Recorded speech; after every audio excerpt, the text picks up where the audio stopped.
Tapos yung isa kong Pinay na kasama, hindi marunong Arabic.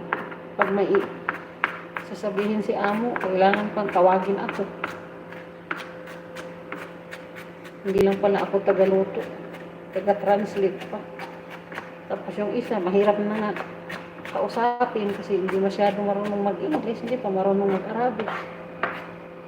Diyos ko Lord Marimar. O, diba? Ang dami ng big paper. Uy, nagpas na ako. Naka 30 minutes, 35 minutes na ako. Maganda sa ubay siguro.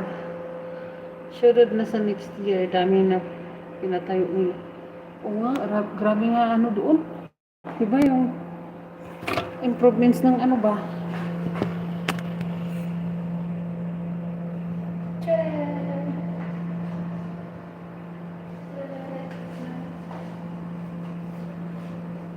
Ang bayan ng Bohol.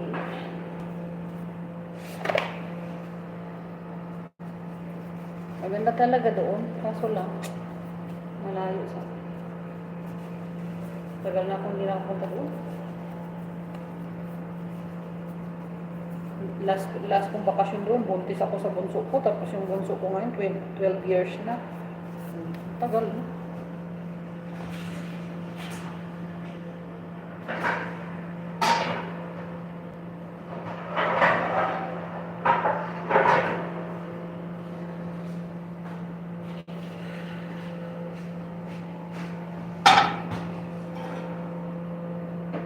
Kumain siya.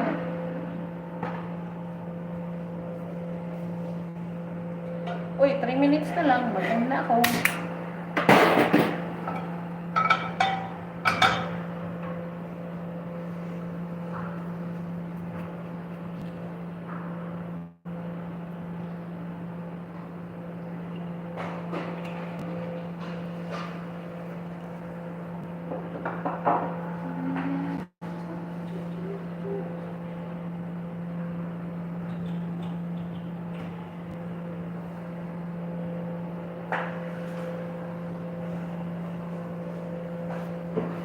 Marami pala nagawa mo dyan, ho. Sabihin, dagdagan pa.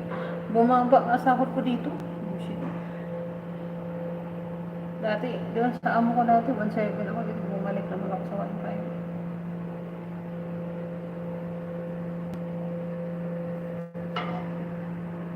Okay lang, at least may sahod.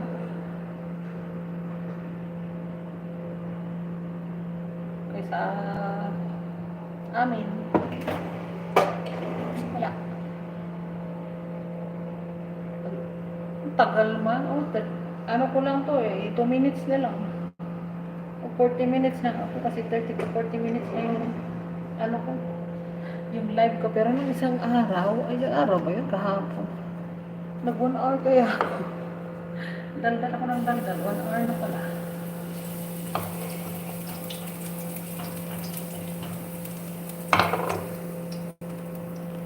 Salamat ha. Salamat bro, Jonas. Salamat din yung dyan. Yung ganik. Smarty. Smayang. Salamat sa nag-BG. BG.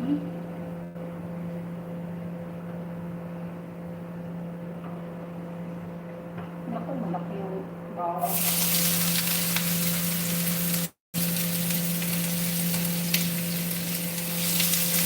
Wala kang pasok ko sa balo? Tutulog-tulog ka lang.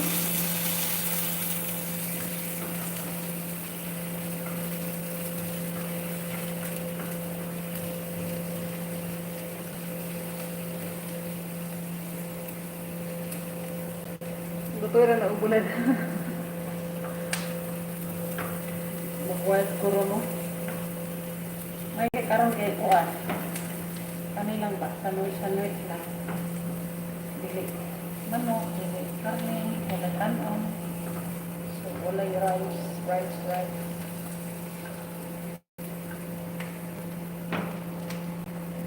Oh, naka 40 minutes na ako. Mag-uwi na ako. Lulog lang.